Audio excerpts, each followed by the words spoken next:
우리가 줄 때까지 기다려라. 너희에게 대안은 없다. 러시아의 칼끝이 국경 턱 밑까지 다가온 절체절명의 순간. 무기 수입이 절실한 폴란드의 절규에도 독일은 의도적으로 시간을 끌며 차갑게 내뱉었습니다. 우크라이나 다음은 자신들이라는 공포 속에서 폴란드는 결국 독일을 버리고 지구 반대편 대한민국으로 향했는데요. 그러자 독일은 아예 노골적인 비아냥을 퍼부었죠. 한국 세탁기나 만들던 나라의 국어라다니. 폴란드도 참 갈 때까지 갔군.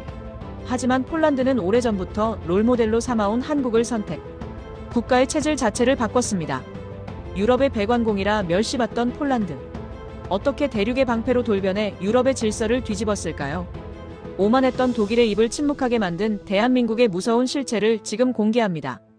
어디서 듣고 계신가요? 구독과 좋아요 잊지 마세요. 안녕하세요. 저는 클라우스 베르너입니다. 베를린 방산 안보전략실 7층. 이곳에서 저는 유럽 전역의 무기 공급망을 설계하고 관리합니다. 사람들은 제가 무기를 파는 사람이라고 생각하죠. 틀린 말은 아니지만 정확하지도 않아요. 저는 질서를 만드는 사람입니다. 동유럽이 어느 정도 강해야 하고 어느 정도 약해야 하는지를 결정하는 사람이죠. 오늘 아침 사무실 벽면에 대형 디스플레이를 켰습니다. 화면에는 유럽 방산 공급망 지도가 펼쳐졌고 붉은 선들이 독일을 중심으로 사방으로 뻗어나가 있었어요.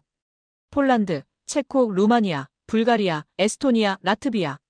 이 선 하나하나가 레오파르트 전차, 푸마 장갑차, 복서 전투 차량을 의미했습니다. 모두 독일제였고 부품도 독일에서 공급되며 정비 매뉴얼조차 독일어로 작성되어 있었죠. 단순한 무기 판매가 아니었습니다. 저희가 20년 넘게 공들여 설계한 의존 구조였고 동유럽 국가들이 독일 없이는 국방을 유지할 수 없게 만든 완벽한 통제 시스템이었어요. 붉은 선들은 거미줄처럼 얽혀 있었습니다. 독일이라는 거미가 중앙에 앉아 동유럽이라는 먹잇감들을 실로 묶어놓은 구조였죠. 먹잇감이 움직일 때마다 진동이 전해지고 독일은 그걸 감지해서 적절히 조절할 수 있었습니다. 너무 강하게 버둥대면 실을 더 팽팽하게, 너무 약해 보이면 적당히 느슨하게. 그 균형을 유지하는 게 바로 제 일이었어요. 책상 서랍을 열어 오래된 전략 문서를 꺼냈습니다. 표지에는 동유럽 안보 협력 가이드라인이라는 그럴듯한 제목이 붙어 있었지만 실제 내용은 협력과는 거리가 멀었어요. 어떻게 하면 동유럽 국가들이 자체 방산 능력을 갖추지 못하게 할 것인가? 어떻게 하면 독일 무기 체계에서 영원히 벗어나지 못하게 만들 것인가? 기술 이전은 최소한으로 생산 라인은 절대 넘기지 않으며 납기는 적당히 조절해서 의존성을 극대화할 것. 수십 페이지에 걸쳐 모든 계산과 전략이 빼곡히 적혀 있었죠. 저는 이 문서가 작성되던 회의를 기억합니다. 국방부, 외교부, 산업부 고위 관료들이 모여 앉아 한 가지 원칙에 합의했던 순간이었어요. 동유럽은 너무 강해져서는 안 된다는 원칙. 냉전시대 서독이 동유럽 완충지대를 관리했던 방식 그대로였습니다.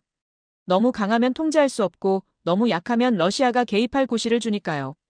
적당히 불안하고 적당히 의존적인 상태, 그 절묘한 균형점을 찾는 게 독일 외교안보 전략의 핵심이었죠. 우리는 그걸 안보협력이라는 이름으로 포장했고 수십 년간 완벽하게 작동시켜왔습니다. 창밖으로 베를린의 겨울 하늘이 잿빛으로 깔려 있었습니다. 보좌관이 문을 두드리고 들어왔어요. 젊은 친구였는데 손에 분기보고서를 들고 있었습니다. 동유럽 각국의 독일 무기 의존도가 전부 상승했다는 내용이었죠. 폴란드 78%, 체코 82%, 루마니아 71%. 완벽한 숫자들이었습니다. 보좌관은 조심스럽게 물었어요. 이 정도면 충분하지 않냐고, 더 올릴 필요가 있냐고 말입니다. 저는 대답했죠. 충분하다는 건 없다고 100%가 되어야 완전한 통제라고 말했습니다. 그 친구는 뭔가 더 말하려다가 입을 다물었어요. 얼굴에서 약간의 불편함 같은 게 보였지만 저는 신경 쓰지 않았습니다. 이건 감정의 문제가 아니라 전략의 문제였으니까요. 회의실로 이동했습니다. 오늘은 분기별 유럽 방산 전략 회의가 있는 날이었거든요. 테이블 양쪽으로 국방부, 외교부, 산업부 실무진들이 자리했고 제가 들어서자 모두 고개를 숙여 인사했어요. 화면에 동유럽 방산 시장 분석 자료가 떴습니다. 향후 10년간 재무장 수요가 폭발적으로 증가할 것이라는 예측이었죠. 국방부 국장이 만족스러운 표정으로 말했습니다. 독일 방산 업체들에게는 황금기가 올 거라고 이 기회를 잘 활용해야 한다고 말이죠.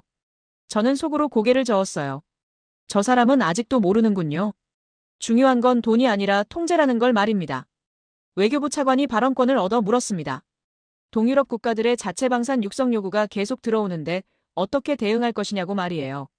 저는 답했죠. 기술 이전은 최소한으로 하되 마치 협력하는 것처럼 보이게 해야 한다고 그들이 뭔가 배우고 있다는 착각을 주면서 실제로는 핵심 기술을 절대 넘기지 않는 방식이라고 말했습니다. 차관은 고개를 끄덕이며 메모했어요. 산업부 국장이 손을 들었습니다. 일부 동유럽 국가들이 다른 나라 무기 구매를 검토하고 있다는 정보가 있다고 말하더군요. 저는 잠시 생각하다가 대답했습니다. 그건 문제가 안 된다고 어차피 독일 무기 체계와 호환되지 않으면 결국 독일로 돌아올 수밖에 없다고 말했죠. 우리는 이미 표준을 만들어놨고 그 표준에서 벗어나는 순간 모든 게 쓸모 없어지니까요. 회의가 끝나고 사무실로 돌아왔습니다. 책상 위에는 각국에서 온 일상적인 문의 서류들이 쌓여 있었어요. 납기 일정, 부품 공급, 정비 교육. 모두 루틴한 업무였습니다. 저는 하나하나 검토하며 표준 답변을 준비했죠. 최선을 다하고 있지만 일정상 시간이 필요하다는 독일 시스템을 믿어달라는 언제나 쓰던 그 문구들이었습니다. 저는 이 구조를 만드는데 15년을 바쳤습니다. 처음 이 부서에 들어왔을 때 선배들은 저에게 한 가지 원칙을 가르쳐줬어요. 동유럽은 절대 독립 변수가 되어서는 안 된다는 것. 그들은 언제나 종속 변수여야 하고 독일이라는 방정식 안에서만 의미를 가져야 한다는 거였죠. 저는 그 원칙을 철저히 따랐고 덕분에 지금 이 자리까지 올라왔습니다. 국가는 동등하지 않습니다. 이건 냉정한 현실이에요. 누군가는 설계하는 쪽이어야 하고 누군가는 설계된 대로 움직여야 합니다. 서유럽은 전자고 동유럽은 후자였죠. 2차 대전 이후 수십 년간 이 구도는 한 번도 흔들린 적이 없었습니다. 냉전 시대에도 냉전이 끝난 후에도 독일은 언제나 유럽의 중심이었고 동유럽은 주변부였어요. 이건 단순한 경제력이나 군사력의 차이가 아니었습니다. 세계를 바라보는 시각 자체가 달랐죠. 독일은 규칙을 만들고 동유럽은 그 규칙을 따랐습니다. 독일은 질서를 설계하고 동유럽은 그 질서 안에서 움직였어요.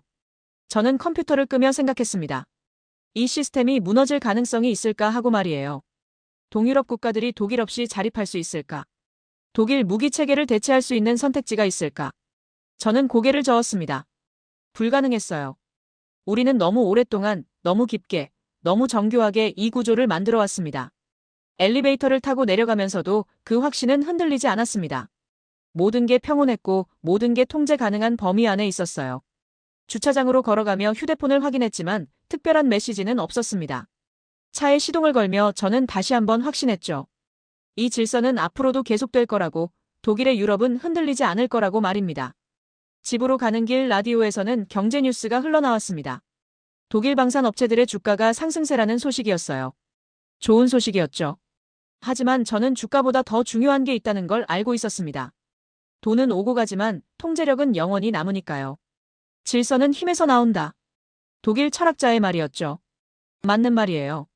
힘이 있는 자가 질서를 만들고 약한 자는 그 질서를 따를 수밖에 없습니다. 폴란드도 체코도 루마니아도 불가리아도 마찬가지였습니다.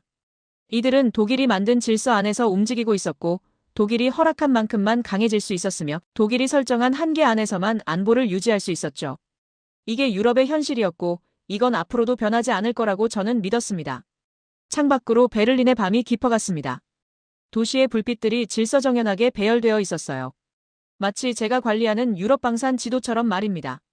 각자의 자리에서 정해진 역할을 하며 독일이 설계한 시스템 안에서 완벽하게 작동하는 불빛들. 저는 그 광경을 바라보며 미소 지었습니다. 그날 밤 잠들기 전 저는 다시 한번 생각했어요. 이 시스템은 완벽하다고, 이 질서는 영원하다고, 독일의 유럽은 절대 흔들리지 않을 거라고 말입니다. 그 확신이 얼마나 오만한 것이었는지 저는 그때 몰랐습니다. 그 확신이 시험받는 날은 생각보다 빨리 찾아왔습니다. 월요일 아침 사무실 문을 열기도 전에 비서가 달려왔어요. 폴란드 관련 긴급 보고서가 올라왔다고 말했습니다. 저는 여유롭게 코트를 벗으며 책상으로 걸어갔죠. 폴란드는 늘 급하게 구는 나라였으니까요. 이번에도 무기 납기를 재촉하는 내용이겠거니 생각했습니다. 하지만 보고서 첫 페이지를 펼치는 순간 분위기가 달랐습니다. 러시아 서부 군관구 기갑 사단 3개가 벨라루스 국경으로 이동했다는 정보였어요. 대규모 합동훈련이라는 명목이었지만 규모가 심상치 않았습니다. 전차 500대 이상, 자주포 200문, 다연장 로켓 시스템까지 동원된 상태였죠. 보고서를 넘기며 폴란드 측 반응을 확인했습니다. 국방부가 비상회의를 소집했고 전방부대의 경계태세를 강화했다는 내용이었어요. 그리고 마지막 페이지에는 폴란드 국방장관이 독일 국방장관에게 보낸 친서가 첨부되어 있었습니다. 전차 납기를 당장 앞당겨달라는 거의 애원에 가까운 요청이었죠. 저는 서류를 덮고 창밖을 바라봤습니다. 베를린의 아침은 평온했어요. 러시아가 벨라루스에서 뭘 하든 여기는 아무 일도 없었습니다. 독일에게 러시아는 위협이 아니라 협상 대상이었으니까요. 하지만 폴란드에게는 달랐죠. 국경 너머에 전차 500대가 있다는 건 그들에게는 실존적 위협이었습니다. 오전 10시 긴급 대책회의가 소집됐습니다. 국방부, 외교부, 정보부 실무진들이 모여 앉았어요. 화면에는 벨라루스의 폴란드 국경 지역 지도가 떠 있었고 러시아 부대 배치 현황이 붉은 점으로 표시되어 있었습니다. 정보부 분석관이 브리핑을 시작했죠. 러시아의 의도는 불명확하지만 폴란드에 대한 압박은 분명하다는 내용이었습니다. 실제 침공 가능성은 낮지만 심리전 효과는 충분하다고 분석했어요. 폴란드는 이미 패닉 상태에 빠져 있고 독일에게 무기 지원을 강하게 요청하고 있다는 말도 덧붙였습니다. 국방부 차관이 물었습니다. 우리가 어떻게 대응해야 하냐고 말이에요. 폴란드의 요청을 들어줘야 하지 않겠느냐고 물었죠. 회의실에 잠시 침묵이 흘렀습니다. 모두가 제 반응을 기다리고 있었어요. 저는 천천히 입을 열었습니다. 폴란드의 불안은 이해한다고 하지만 독일의 생산 일정을 갑자기 바꿀 수는 없다고 말했습니다. 레오파르트 전차 생산 라인은 스페인과 이탈리아에 분산되어 있고 부품 공급망도 복잡하게 얽혀 있다고 설명했죠. 설령 지금 당장 생산을 시작해도 최소 6개월은 걸린다고, 이건 기술적 한계라고 말했습니다. 외교부 국장이 조심스럽게 끼어들었어요. 하지만 폴란드 입장에서는 6개월이 너무 길지 않냐고, 최소한 일부라도 앞당길 방법이 없냐고 물었습니다. 저는 고개를 저었죠. 생산 라인을 재조정하면 다른 국가 납기에도 영향을 준다고, 독일은 신뢰를 지키는 나라라고 말했습니다. 사실 이건 절반의 거짓말이었습니다. 생산 라인이 복잡한 건 맞았지만 정말 급하다면 일정을 당길 방법은 있었어요. 다른 국가 주문을 뒤로 미루거나 추가 비용을 들여 야간 작업을 늘리면 됐습니다. 하지만 저는 그럴 생각이 없었죠. 폴란드가 너무 빨리, 너무 쉽게 무기를 손에 넣으면 안 됐으니까요. 회의가 끝나고 사무실로 돌아왔습니다. 책상 위에는 이미 폴란드 국방부에서 보낸 공식 서한이 도착해 있었어요. 표현은 외교적이었지만 내용은 간절했습니다. 레오파르트 전차 100대, 자주포 50문, 방공 시스템 20세트. 기존 계약 물량을 최대한 빨리 인도해달라는 요청이었죠. 저는 답장 초안을 작성하기 시작했습니다. 정중하지만 단호하게, 이해하지만 불가능하다는 내용으로 말이에요. 독일 방산 업체들은 최선을 다하고 있지만 현실적인 제약이 있다고 썼습니다. 품질 보증 절차를 생략할 수 없고 안전 검수를 건너뛸 수 없으며 국제 표준을 지켜야 한다고 적었죠. 오후 3시 폴란드 국방부 실무 책임자인 마렉 노바크가 화상회의를 요청했습니다. 저는 1시간 뒤로 일정을 잡았어요. 너무 빨리 응하면 안 됐으니까요. 4시가 되어 화면을 켰을 때 마렉의 얼굴은 피곤해 보였습니다. 그는 인사도 없이 바로 본론으로 들어갔어요. 클라우스, 우리 상황을 이해해달라고 말했습니다. 국경에 러시아 전차 500대가 있다고, 우리 전차 전력은 구형 장비가 대부분이라고, 독일의 도움 없이는 버틸 수 없다고 말했죠. 그의 목소리는 떨리고 있었습니다. 이건 연기가 아니었어요. 진짜 두려움이었습니다. 저는 침착하게 대답했습니다. 마렉, 우리도 당신들을 돕고 싶다고 말했죠. 하지만 생산 라인이 해외에 분산되어 있어서 즉각적인 대응이 어렵다고, 기술적 제약을 이해해달라고 말했습니다. 마렉은 잠시 침묵했어요. 그러더니 다시 물었습니다. 정말 방법이 없냐고, 일부라도 당길 수 없냐고 말이죠. 저는 고개를 저었습니다. 품질을 희생할 수는 없다고, 독일제 무기는 신뢰가 생명이라고 말했어요. 만약 검증 절차를 생략하고 인도했다가 문제가 생기면 누가 책임지냐고 반문했습니다. 마렉은 할 말을 잃은 듯 했어요. 화면 너머로 그가 주먹을 쥐는 게 보였습니다. 그는 마지막으로 한 가지를 물었습니다. 그럼 최소한 언제쯤 받을 수 있냐고, 확정 일정을 알려달라고 말했어요. 저는 서류를 펼쳐 보이며 대답했죠. 현재 계획으로는 첫 번째 배치가 8개월 후라고, 전량 인도는 18개월이 걸린다고 말했습니다. 마렉의 얼굴이 굳었어요. 18개월이면 너무 늦다고, 그때까지 뭘 가지고 버티냐고 물었습니다. 저는 침착하게 대답했습니다. 기존 장비를 최대한 활용하라고, 독일 기술진이 정비 지원을 강화하겠다고 말했죠. 그리고 덧붙였습니다. 알잖아요, 마렉. 대안은 없잖습니까? 러시아제를 쓸 순 없고 미국제는 독일 시스템과 호환이 안 되니까요. 결국 독일을 기다리는 수밖에 없다고 말했습니다. 마렉은 아무 말도 하지 않았습니다. 그냥 화면을 꺼버렸어요. 저는 의자에 기대며 작게 웃었습니다. 예상된 반응이었죠. 절박한 나라는 언제나 이렇게 무너졌습니다. 처음엔 강하게 요구하다가 결국엔 독일의 일정을 받아들이는 거였어요. 저녁 무렵 보좌관이 들어와 추가 보고를 했습니다. 폴란드가 다른 유럽 국가들에도 무기 지원을 타진하고 있다는 정보였어요. 프랑스, 영국, 이탈리아. 하지만 모두 같은 대답을 했다고 합니다. 생산 여력이 없다고, 기존 계약을 우선해야 한다고 말이죠. 저는 고개를 끄덕였습니다. 유럽은 하나의 시스템이었고 그 시스템은 독일이 설계한 거였으니까요. 창밖으로 베를린의 저녁 불빛이 켜지고 있었습니다. 저는 책상을 정리하며 생각했어요. 폴란드는 지금 벼랑 끝에 서 있지만 결국 독일로 돌아올 거라고 말입니다. 러시아 위협이 현실이든 과장이든 폴란드에게는 선택지가 없었으니까요. 독일 무기를 기다리거나 아니면 아무것도 없이 버티거나 둘 중 하나였습니다. 집으로 가는 차 안에서 뉴스를 들었습니다. 폴란드 정부가 국가안보특별 담화를 발표했다는 소식이었어요. 대통령이 직접 나와 국민들에게 안심시키려 애쓰고 있다고 했습니다. 하지만 그의 목소리에서 불안이 느껴졌죠. 저는 라디오를 껐습니다. 폴란드의 불안은 제 문제가 아니었으니까요. 하지만 제가 몰랐던 게 하나 있었습니다. 벼랑 끝에 선 나라는 때때로 예상치 못한 선택을 한다는 것. 독일이 아닌 다른 곳을 보기 시작한다는 것. 그리고 그 시선이 향하는 곳이 지구 반대편의 한 나라라는 것을요. 2주가 지났습니다. 이상한 일이 벌어지고 있었어요. 폴란드에서 연락이 뚝 끊긴 겁니다. 마렉이 그렇게 절박하게 매달리던 전차 납기 독촉도, 국방장관 명의의 친서도, 실무진의 항해 전화도 모두 사라졌어요. 마치 그들이 포기한 것처럼 보였습니다. 월요일 아침 정례회의에 들어섰을 때 분위기가 묘했습니다. 국방부, 외교부, 정보부 실무진들이 자리에 앉아 있었는데 모두 어딘가 긴장한 표정이었어요. 제가 앉자 정보부 분석관이 프레젠테이션을 시작했습니다. 화면에 폴란드 관련 데이터가 떴습니다. 지난 2주간의 변화를 정리한 자료였어요. 첫 번째 항목이 눈에 들어왔습니다. 무기 도입 관련 문의 건수, 전월 대비 73% 감소. 저는 미간을 찌푸렸죠. 러시아 위협이 사라진 것도 아닌데 왜 갑자기 조용해진 걸까요? 다음 슬라이드가 넘어갔습니다.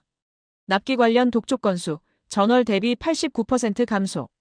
기술 지원 요청, 62% 감소. 숫자들이 계속 떨어지고 있었어요. 분석관은 목소리를 낮추며 설명했습니다. 폴란드가 독일과의 방산 협력에서 후퇴하고 있는 것으로 보인다고, 하지만 이유는 불명확하다고 말했죠. 국방부 차관이 손을 들었습니다. 그들이 포기한 건 아니냐고, 러시아 위협이 과장이었다는 걸 깨달은 게 아니냐고 물었어요. 저도 그렇게 생각하고 싶었습니다. 하지만 다음 슬라이드를 보는 순간 그게 아니라는 걸 알았죠. 화면에는 폴란드 국방부의 최근 활동 내역이 정리되어 있었습니다. 해외 출장 기록, 회의 일정, 자료 요청 목록. 그런데 패턴이 이상했어요. 무기 관련 자료 요청은 줄었지만 다른 종류의 자료 요청은 폭증하고 있었습니다. 산업정책 사례, 국가 발전 전략, 제조업 육성 모델, 기술 이전 시스템, 민관 협력 구조. 이게 무기를 사려는 나라가 찾는 자료가 아니었습니다. 이건 국가 시스템을 연구하는 자료였어요. 분석관은 화면을 넘기며 말했습니다. 특히 특정 국가들의 사례를 집중적으로 조사하고 있다고, 그중 하나가 한국이라고 말했죠. 회의실이 조용해졌습니다. 한국이라는 단어가 공기 중에 떠돌았어요. 저는 팔짱을 끼고 화면을 바라봤습니다. 다음 슬라이드에는 폴란드가 수집한 한국 관련 자료 목록이 떠 있었어요. 한국의 1960년대부터 2000년대까지 산업화 과정, 방산업체 육성 전략, 자체 무기 개발 이력, 기술 이전 정책, 수출 전략. 리스트가 한 페이지를 가득 채우고 있었습니다. 외교부 국장이 조심스럽게 물었습니다. 이게 무슨 의미냐고, 폴란드가 왜 한국을 연구하는 거냐고 말이에요. 분석관은 화면을 다시 넘겼습니다. 마지막 슬라이드였죠. 제목이 크게 떠 있었습니다. 한국형 국가 개조 모델 검토 정황. 저는 의자에 기대며 작게 웃었습니다. 한국형 모델이라니. 폴란드가 한국처럼 되고 싶다는 건가요? 전쟁의 폐허에서 산업국가로 올라선 그 과정을 따라 하겠다는 건가요? 흥미로운 발상이긴 했지만 현실성이 없었어요. 국방부 차관이 물었습니다. 그래서 우리가 뭘 해야 하냐고, 이게 위협이냐고 말이죠. 저는 고개를 저었습니다. 위협은 아니라고, 겁먹은 나라들이 가끔 이런 식으로 엉뚱한 선택지를 찾는다고 말했어요. 현실 도피의 일종이라고, 실제로 실행에 옮기기는 어렵다고 설명했습니다. 외교부 국장이 재차 물었습니다. 하지만 만약 폴란드가 정말로 한국과 협력한다면 어떻게 되냐고 말이에요. 저는 잠시 생각했습니다. 한국은 분명 방산 강국으로 성장했죠. K9 자주포, K2 전차 같은 무기들이 국제시장에서 인정받고 있었으니까요. 하지만 유럽은 달랐습니다. 저는 회의실을 둘러보며 대답했습니다. 유럽은 표준이 정해져 있다고, 나토 체계가 있고 독일 시스템이 기반이라고 말했어요. 설령 폴란드가 한국제 무기를 산다 해도 그건 기존 체계와 충돌할 거라고 설명했죠. 부품 호환도 안 되고 정비 시스템도 다르며 훈련 체계도 새로 만들어야 한다고 말했습니다. 결국 비용과 시간이 더 들 거라고, 그러니 현실을 보면 다시 독일로 돌아올 수밖에 없다고 결론 내렸어요. 회의실에 고개를 끄덕이는 사람들이 보였습니다. 제 논리는 합리적이었고 설득력이 있었어요. 하지만 한 사람만은 여전히 의구심을 품고 있었습니다. 정보부 분석관이었죠. 그는 조심스럽게 말했습니다. 하지만 폴란드의 자료 수집 범위가 단순히 무기 구매를 넘어선다고, 국가 시스템 전체를 연구하고 있다고 지적했어요. 저는 손을 흔들며 대답했습니다. 그게 바로 현실 도피라고, 당장 필요한 건 전차인데 국가 모델을 연구하고 있다는 게 말이 되냐고 반문했죠. 이건 시간 낭비일 뿐이라고 단언했습니다. 회의가 끝나고 사무실로 돌아왔습니다. 보좌관이 따라 들어오며 파일을 건넸어요. 폴란드 관련 추가 정보였습니다. 최근 2주간의 통신 기록, 회의 일정, 출장 내역이 정리되어 있었죠. 저는 파일을 넘기며 검토했습니다. 정말로 연락이 줄어들었더군요. 하지만 그게 꼭 나쁜 신호는 아니었습니다. 침묵은 때때로 항복의 전조였으니까요. 그들이 조용히 독일의 일정을 받아들이고 있는 거라고 저는 해석했어요. 보좌관은 문 앞에 서서 조심스럽게 물었습니다. 정말 괜찮은 거냐고, 뭔가 조치를 취해야 하는 건 아니냐고 말이죠. 저는 창밖을 보며 대답했습니다.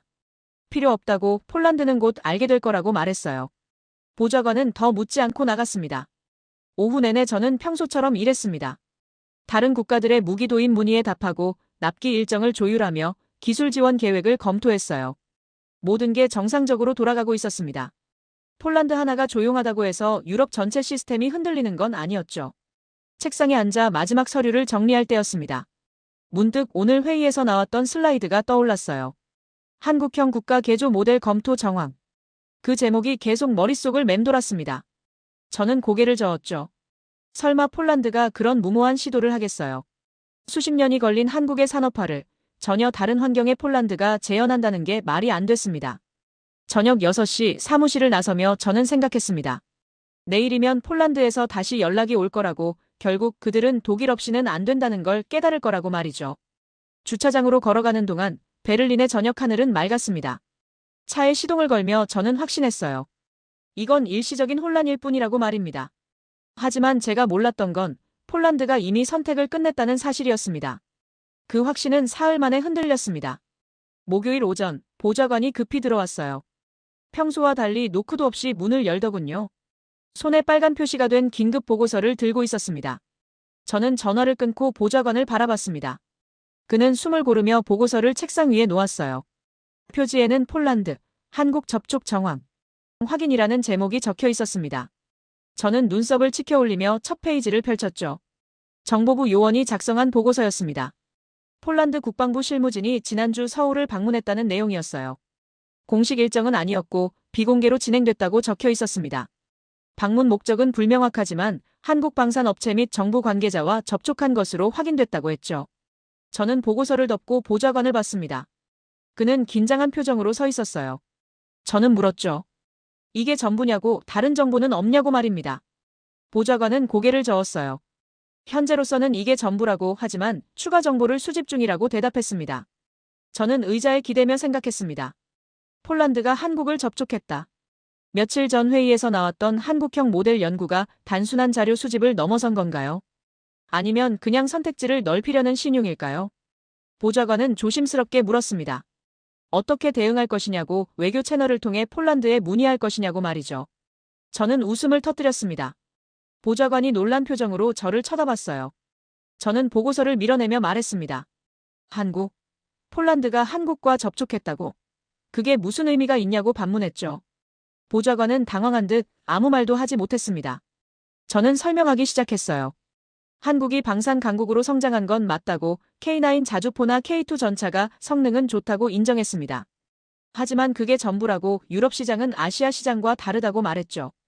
유럽에는 수십 년간 쌓인 독일 시스템이 있고 나토 표준이 있으며 검증된 전통이 있다고 강조했습니다. 한국제 무기는 아무리 발전했어도 독일 무기를 넘을 수 없다고 단언했어요. 왜냐하면 이건 단순히 성능의 문제가 아니었으니까요. 신뢰의 문제였고 역사의 문제였으며 시스템의 문제였습니다. 독일은 2차 대전 이후 70년 넘게 유럽 방산을 이끌어왔어요. 레오파르트 전차는 나토 표준이었고 독일 기술은 유럽의 기준이었습니다. 반면 한국은 어떤가요? 불과 몇십 년 전까지만 해도 원조를 받던 나라였습니다. 산업화에 성공했고 경제대국이 됐지만 그게 방산 전통과 같은 건 아니었죠. 전투에서 검증된 역사도 부족했고 유럽 전장 경험도 없었습니다.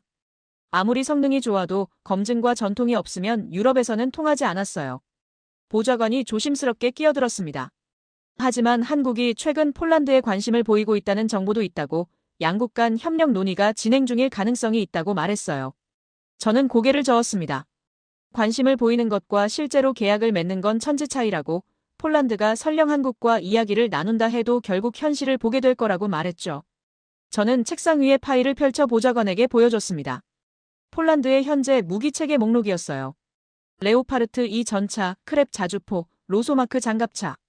모두 독일 기술 기반이거나 독일 부품을 사용하는 장비들이었습니다.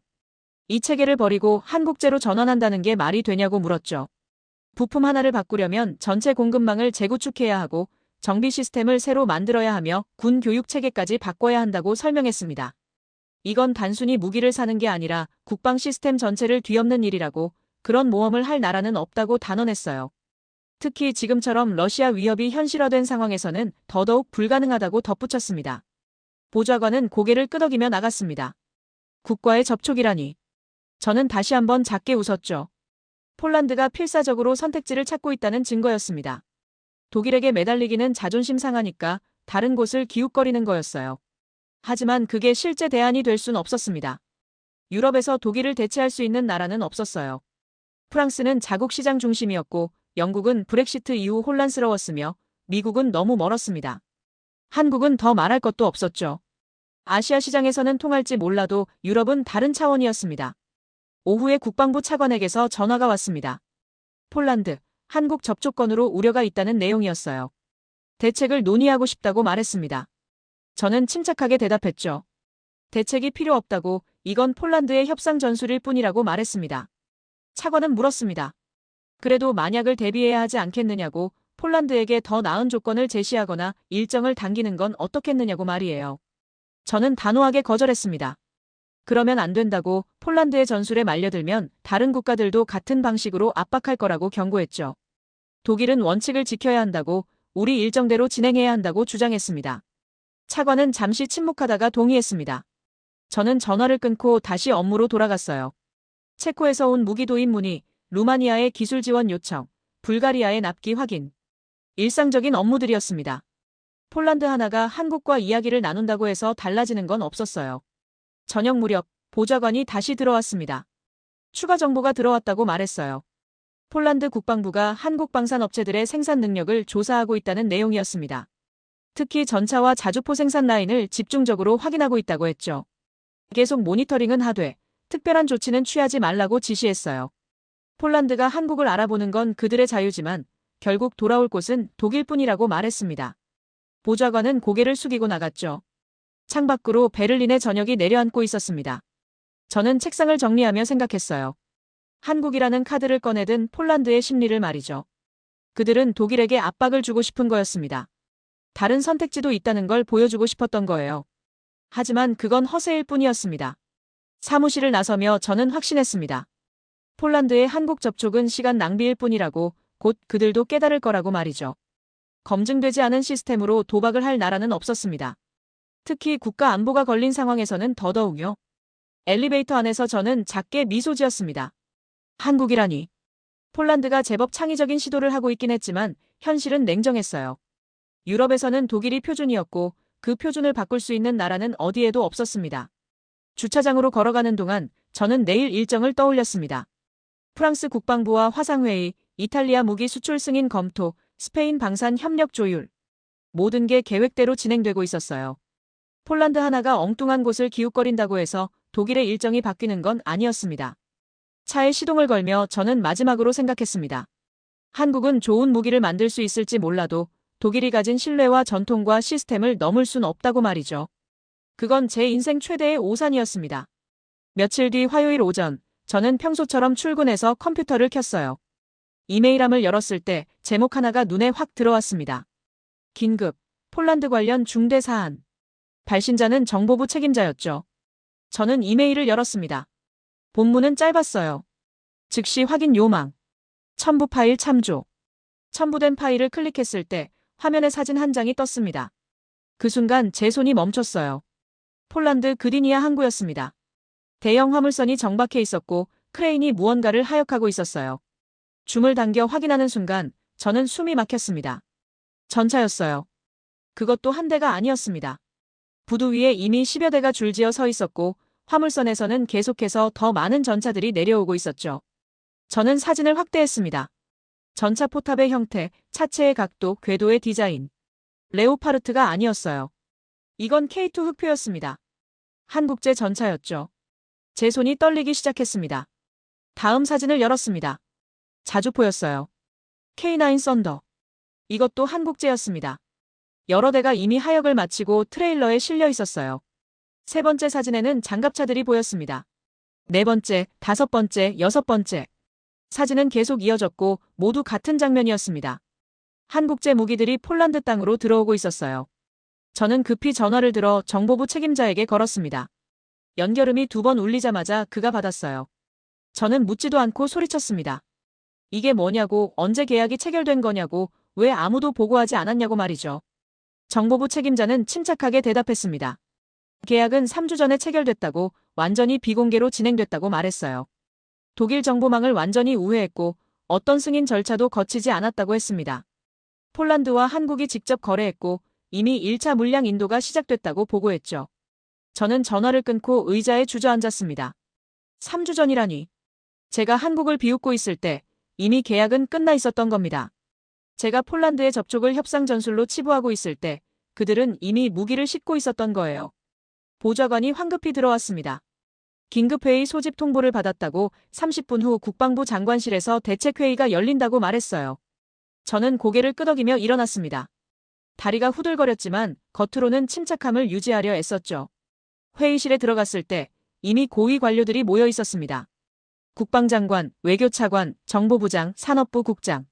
모두 굳은 표정으로 앉아 있었어요. 제가 자리에 앉자 국방장관이 입을 열었습니다. 누가 설명할 수 있냐고, 어떻게 이런 일이 벌어진 거냐고 물었습니다. 정보부장이 일어나 브리핑을 시작했어요. 화면에 타임라인이 떴습니다. 3주 전 폴란드와 한국 비밀계약 체결, 2주 전 첫 선적 시작, 1주 전 폴란드 도착, 오늘 하역 개시. 모든 게 조용히 완벽하게 진행됐습니다. 외교차관이 손을 들었습니다. 계약 규모는 얼마냐고 물었어요. 정보부장은 화면을 넘겼습니다. K2 전차 180대, K9 자주포 212문, 다연장 로켓 48기, FA-50 경전투기 48대, 총액 123억 달러. 화면 속 숫자들이 눈앞에서 춤을 췄습니다. 국방장관이 저를 쳐다봤습니다. 클라우스, 자네는 왜 이런 조짐을 파악하지 못했냐고 물었어요. 폴란드의 움직임을 감시하고 있지 않았냐고, 한국과의 접촉 정황을 알고 있었던 거 아니냐고 따졌습니다. 저는 입을 열었습니다. 접촉은 알고 있었다고 하지만 그게 실제 계약으로 이어질 거라고는 생각하지 못했다고 대답했어요. 유럽 시장에서 독일 시스템을 버리고 한국제로 간다는 게 비현실적으로 보였다고, 그래서 심각하게 받아들이지 않았다고 인정했습니다. 장관은 책상을 쳤습니다. 비현실적이라고? 그런데 지금 폴란드 항구에 한국 전차가 줄지어 서 있지 않냐고 소리쳤어요. 저는 아무 말도 할 수 없었습니다. 변명의 여지가 없었으니까요. 산업부 국장이 물었습니다. 이게 독일 방산 업체들에게 어떤 영향을 미치냐고, 다른 국가들로 확산될 가능성은 없냐고 말이죠. 저는 침을 삼키며 대답했습니다. 영향은 클 거라고, 폴란드가 선례를 만들었으니 다른 동유럽 국가들도 주목할 거라고 말했어요. 외교차관이 끼어들었습니다.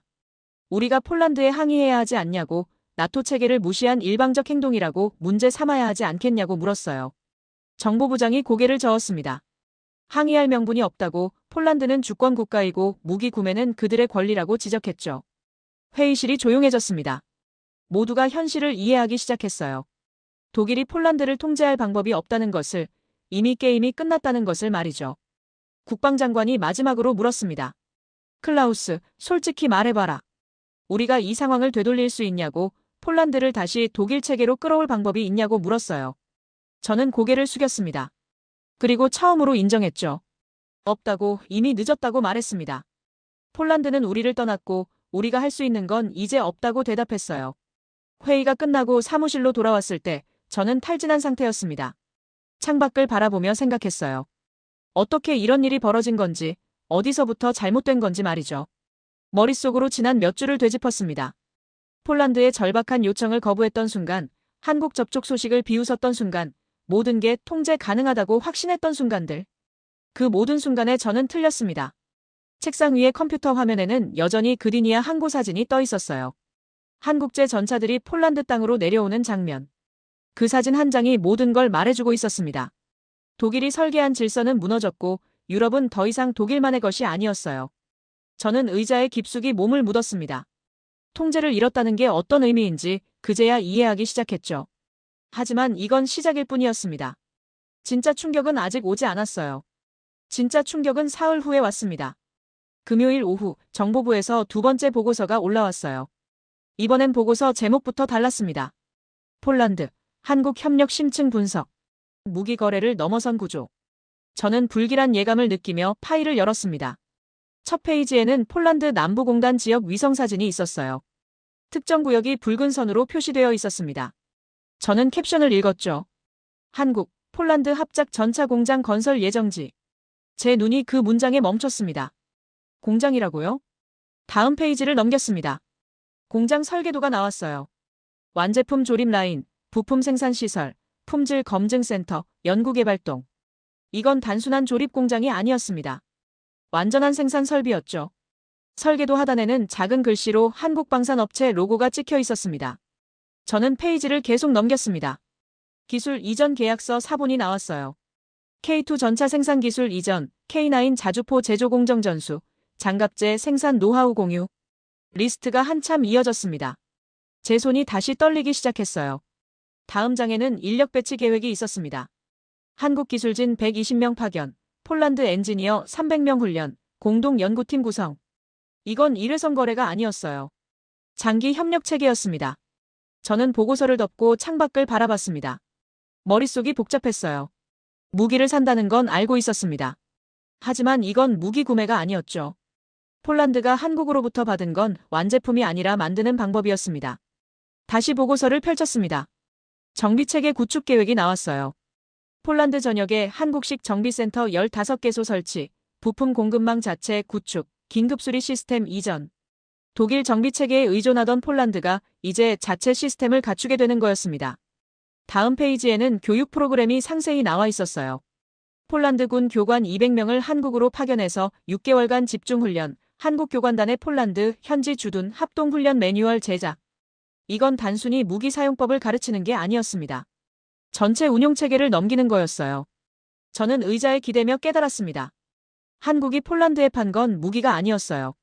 독립 능력이었습니다. 스스로 만들고 스스로 고치고 스스로 발전시킬 수 있는 완전한 시스템을 넘긴 겁니다. 보고서 마지막 장에는 재정 분석이 있었습니다. 초기 투자 비용, 공장 운영비, 기술 이전 비용. 숫자들이 빼곡했어요. 그런데 흥미로운 대목이 있었습니다. 장기적으로 보면 폴란드가 독일에서 완제품을 사는 것보다 훨씬 저렴하다는 분석이었죠. 게다가 수출 가능성까지 열려 있었습니다. 저는 전화를 들어 정보부 책임자에게 걸었습니다. 이 보고서가 확실한 정보냐고 물었어요. 그는 단호하게 대답했습니다. 복수 경로로 확인했다고, 이미 공장 기공식 날짜까지 잡혔다고 말했죠. 전화를 끊고 저는 생각에 잠겼습니다. 독일이 폴란드에게 했던 방식을 떠올렸어요. 무기는 팔되 기술은 주지 않기, 의존하게 만들되 자립은 맡기, 고객으로 묶어두되 경쟁자로 키우지 않기. 그게 독일 방식이었습니다. 한국은 정반대였어요. 무기를 팔면서 만드는 법도 가르쳐주고 고객을 파트너로 키우며 의존 관계가 아니라 협력 관계를 만들었습니다. 저는 그제야 이해했죠. 왜 폴란드가 독일을 버렸는지를 말입니다. 부품 공급망 구축 계획도 인상적이었습니다. 한국 협력 업체들이 폴란드에 직접 진출해서 부품 공장을 세운다고 했어요. 폴란드는 이제 독일 부품에 의존하지 않아도 됐습니다. 자체 공급망이 생기는 거였죠. 저는 보고서를 덮고 깊은 한숨을 내쉬었습니다. 이건 무기 판매가 아니었어요.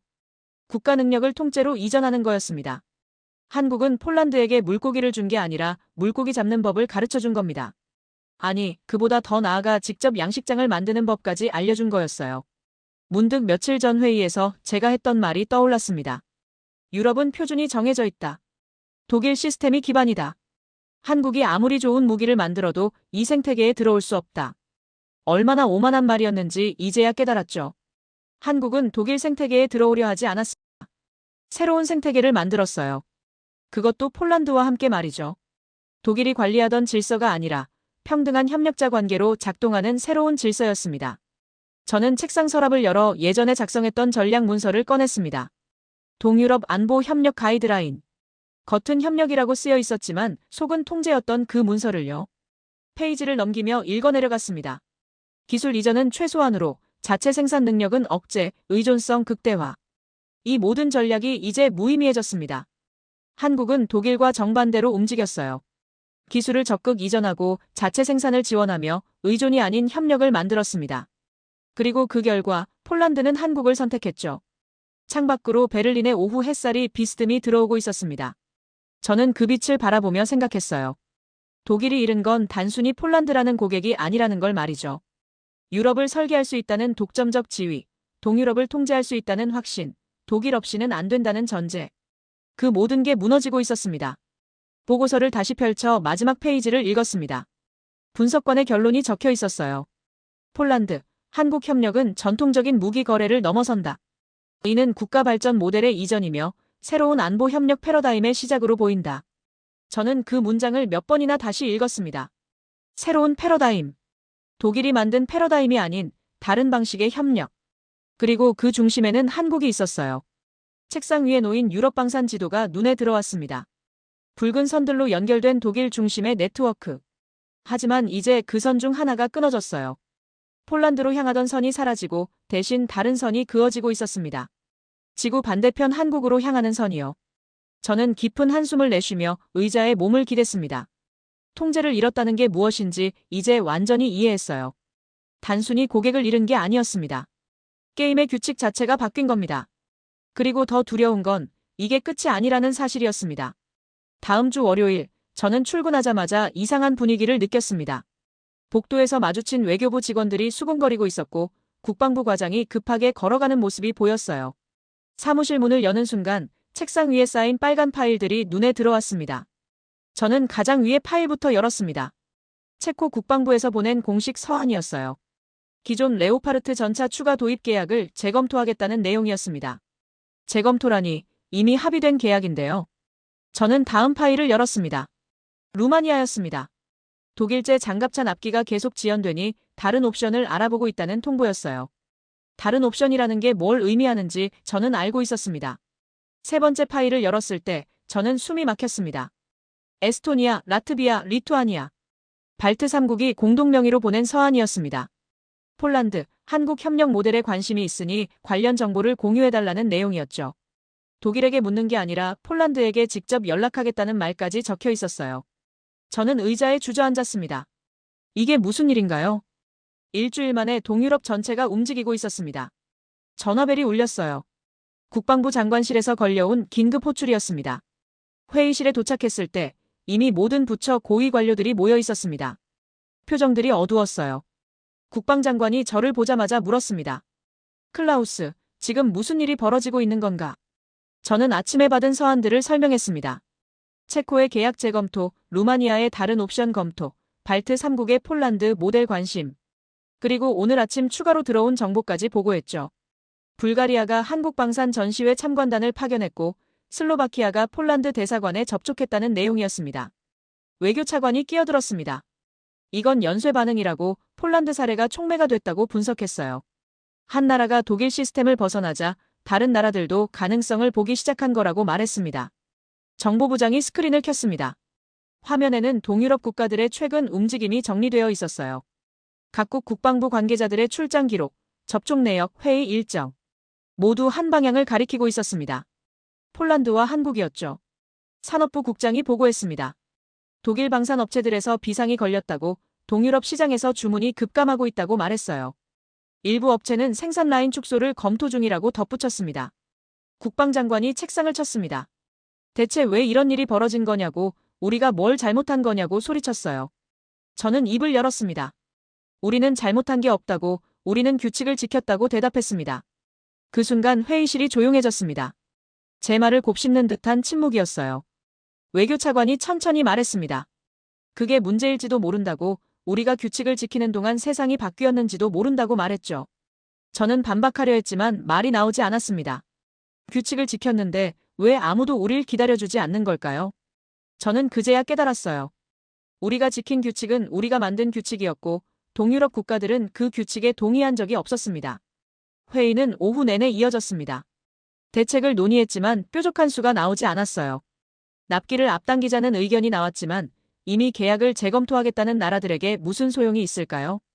가격을 낮추자는 제안도 있었지만 한국은 기술 이전까지 포함하고 있었습니다. 정보부장이 추가 보고를 했습니다. 폴란드 정부가 동유럽 국가들을 대상으로 설명회를 개최할 예정이라고 말했어요. 한국과의 협력 모델을 공유하고 관심 있는 국가들과 연결해주겠다는 내용이었죠. 저는 그 말을 듣고 충격을 받았습니다. 폴란드가 이제 중개자 역할을 하고 있다니. 예전에는 독일이 그 역할이었어요. 동유럽 국가들이 무기가 필요하면 독일을 거쳐야 했고 독일이 허락해야 구매할 수 있었습니다. 하지만 이제 폴란드가 그 위치를 차지하고 있었어요. 회의가 끝나고 사무실로 돌아왔을 때 보좌관이 새로운 메시지를 전했습니다. 체코 국방부 실무진이 다음 주 폴란드를 방문한다고 한국 방산업체 관계자들과의 미팅도 예정되어 있다고 말했어요. 저는 창밖을 바라봤습니다. 베를린의 오후 하늘이 흐렸어요. 제 머릿속도 그만큼 혼란스러웠습니다. 일주일 전만 해도 폴란드 하나가 이탈한 것으로 생각했어요. 하지만 이건 단순한 이탈이 아니었습니다.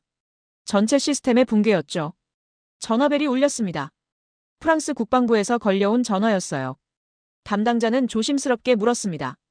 동유럽 상황이 어떻게 돌아가고 있냐고, 독일이 통제할 수 있는 상황이냐고 말이죠. 저는 솔직하게 대답했습니다. 통제할 수 없다고, 상황이 우리 손을 벗어났다고 말했어요. 전화를 끊고 저는 책상에 앉았습니다. 컴퓨터를 켜서 유럽 방산 지도를 띄웠어요. 예전에는 모든 선이 독일을 향하고 있었습니다. 하지만 이제 그 선들이 흔들리고 있었죠. 일부는 끊어지고 일부는 다른 방향을 보고 있었습니다. 보좌관이 들어와 또 다른 소식을 전했습니다. 슬로베니아 국방장관이 언론 인터뷰에서 폴란드의 선택을 주목하고 있다고 발언했다는 내용이었어요. 독일 시스템의 장기 납기가 문제라고 다른 대안을 검토할 필요가 있다고 공개적으로 말했다고 했습니다. 저는 고개를 저었습니다. 이제 공개적으로 비판까지 시작한 겁니다. 예전 같았으면 상상도 못할 일이었어요. 동유럽 국가들은 독일을 비판하는 게 아니라 독일의 결정을 기다렸습니다. 하지만 이제 그들은 더 이상 기다리지 않았어요. 사무실을 나서며 저는 생각했습니다. 독일이 수십 년간 쌓아온 질서가 무너지고 있다고, 우리가 관리하던 대상들이 이제 독립 변수가 되고 있다고 말이죠. 저는 인정해야 했습니다. 독일은 더 이상 유럽의 유일한 선택지가 아니라고 말이죠. 동유럽 국가들은 이제 독일을 기다리는 게 아니라 독일을 우회하고 있었습니다. 석 달이 흘렀습니다. 제 책상 위에는 빈워드 문서가 떠 있었어요. 커서가 깜빡이고 있었지만 저는 한참 동안 아무것도 쓰지 못했습니다. 국방부에서 요청한 최종 평가 보고서를 작성해야 했거든요. 제목은 이미 정해져 있었습니다. 폴란드, 한국 협력 사례 분석 및 유럽 안보 체계에 미친 영향. 저는 창밖을 바라봤습니다. 베를린의 겨울이 깊어가고 있었어요. 석 달 전 제가 확신에 차 있던 그 사무실, 그 창문이었지만 이제 모든 게 달라져 있었습니다. 키보드에 손을 올렸습니다. 첫 문장을 적었어요. 폴란드는 더 이상 단순 수입국이 아니다. 문장을 쓰고 나니 손이 멈췄습니다. 인정하기 싫었지만 이건 사실이었어요. 지난 석 달 동안 제가 받은 보고서들을 펼쳐놨습니다. 폴란드의 변화를 추적한 자료들이었죠. 첫 번째 보고서를 열었습니다. 폴란드와 한국 합작 공장이 예정보다 빠르게 진행되고 있다는 내용이었어요. 이미 기초 공사가 끝났고 장비 반입이 시작됐다고 적혀 있었습니다. 두 번째 보고서는 더 충격적이었습니다. 폴란드가 자체 생산한 첫 번째 K2 전차가 출고됐다는 소식이었어요. 물론 한국 기술진의 지도 아래 만들어진 거였지만 중요한 건 폴란드 땅에서 폴란드 기술자들이 만들었다는 사실이었습니다. 세 번째 보고서를 넘겼습니다. 폴란드 방산 산업의 성장 데이터였어요. 관련 일자리가 8,000개 증가했고 협력업체가 50개 이상 새로 생겼으며 방산 수출액이 전년 대비 130% 증가했다고 나와 있었습니다. 저는 잠시 보고서를 덮고 생각했습니다. 이건 단순히 군사력 강화가 아니었어요. 폴란드 경제 전체가 움직이고 있었습니다. 방산 산업을 중심으로 제조업이 발전하고 기술 수준이 올라가며 고급 일자리가 생기고 있었죠. 다시 보고서를 펼쳤습니다. 폴란드 정부의 산업정책 변화에 관한 분석이었어요. 방산을 기반으로 민간 제조업까지 육성하는 계획이 수립됐다고 나와 있었습니다. 한국이 1970년대에 걸었던 길과 비슷한 패턴이었죠. 방위산업으로 시작해서 자동차, 조선, 전자로 확장했던 그 과정 말입니다. 저는 키보드를 다시 두드렸습니다. 폴란드는 한국의 산업화 모델을 자국 상황에 맞게 적용하고 있다. 문장을 쓰고 나서 잠시 멈췄어요. 이 말이 뭘 의미하는지 곱씹었습니다. 며칠 전 읽었던 폴란드 언론 기사가 떠올랐습니다. 마렉 노바크와의 인터뷰였어요. 그는 이렇게 말했습니다. 우리는 한국을 따라하는 게 아니다. 한국이 걸어온 길을 참고해서 우리만의 길을 만들고 있다.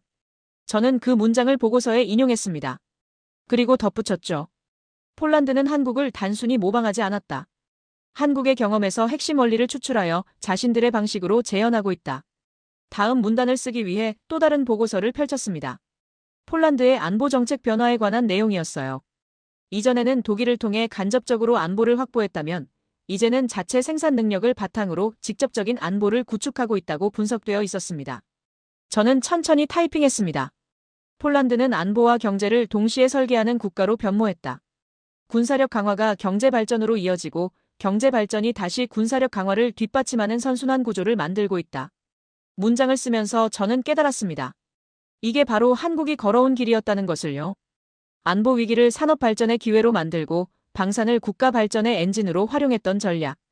폴란드가 지금 그 전략을 따르고 있었습니다. 보고서 작성을 잠시 멈추고 저는 생각에 잠겼습니다. 독일은 폴란드에게 뭘 제공했을까요?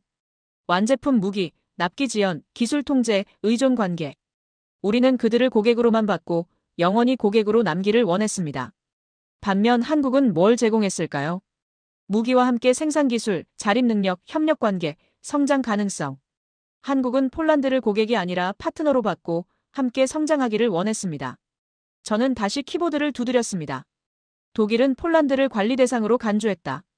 적당히 약하게, 적당히 의존적으로 유지하려 했다. 반면 한국은 폴란드를 잠재적 파트너로 봤다. 강해질 수 있는 능력을 제공하고 스스로 성장할 수 있는 기반을 만들어줬다. 문장을 쓰고 나니 가슴이 먹먹했습니다. 이건 단순히 비즈니스 전략의 차이가 아니었어요. 세계관의 차이였습니다. 독일은 위계를 믿었고 한국은 협력을 믿었죠. 독일은 통제를 추구했고 한국은 공존을 추구했습니다. 보고서의 마지막 부분을 작성하기 시작했습니다. 손가락이 저절로 움직이는 것 같았어요. 폴란드의 변화는 단순한 무기체계 교체가 아니다. 이는 국가 발전 전략의 전환이며 새로운 안보 패러다임의 시작이다. 잠시 멈췄다가 다음 문장을 이어갔습니다.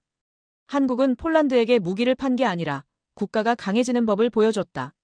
위기를 기회로 바꾸는 법, 의존에서 자립으로 나아가는 법, 통제받는 대상에서 독립적 주체가 되는 법을 가르쳐줬다.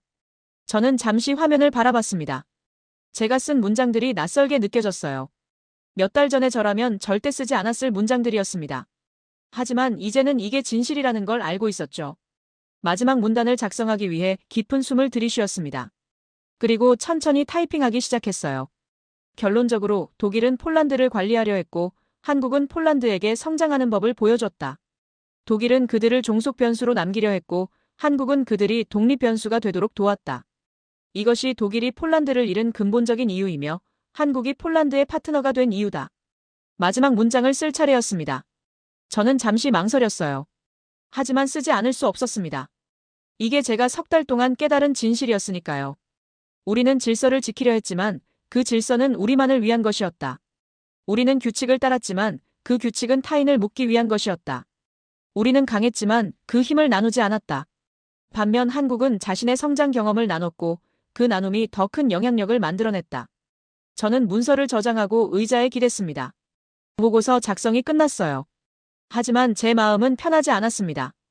이 보고서는 단순한 분석이 아니었어요. 제가 평생 믿어온 시스템의 종말을 선언하는 문서였습니다. 창밖을 바라봤습니다. 베를린의 겨울 하늘은 여전히 잿빛이었어요. 하지만 저는 알고 있었습니다. 폴란드의 하늘은 다를 거라는 걸요. 그들은 이제 독일의 그늘이 아니라 자신들의 미래를 보고 있을 테니까요. 보고서 파일을 국방부에 전송했습니다. 전송 완료 메시지가 뜨는 순간 저는 깊은 한숨을 내쉬었습니다. 게임은 끝났습니다. 독일이 설계한 유럽은 더 이상 존재하지 않았어요. 새로운 질서가 만들어지고 있었고 그 중심에는 한국과 폴란드가 있었습니다. 저는 컴퓨터를 끄고 사무실을 나섰습니다. 복도를 걸으며 생각했어요. 오만이 얼마나 큰 대가를 치르게 하는지를 말이죠. 엘리베이터 문이 닫히는 순간 저는 마지막으로 인정했습니다. 우리는 졌다고. 완전히, 그리고 철저하게.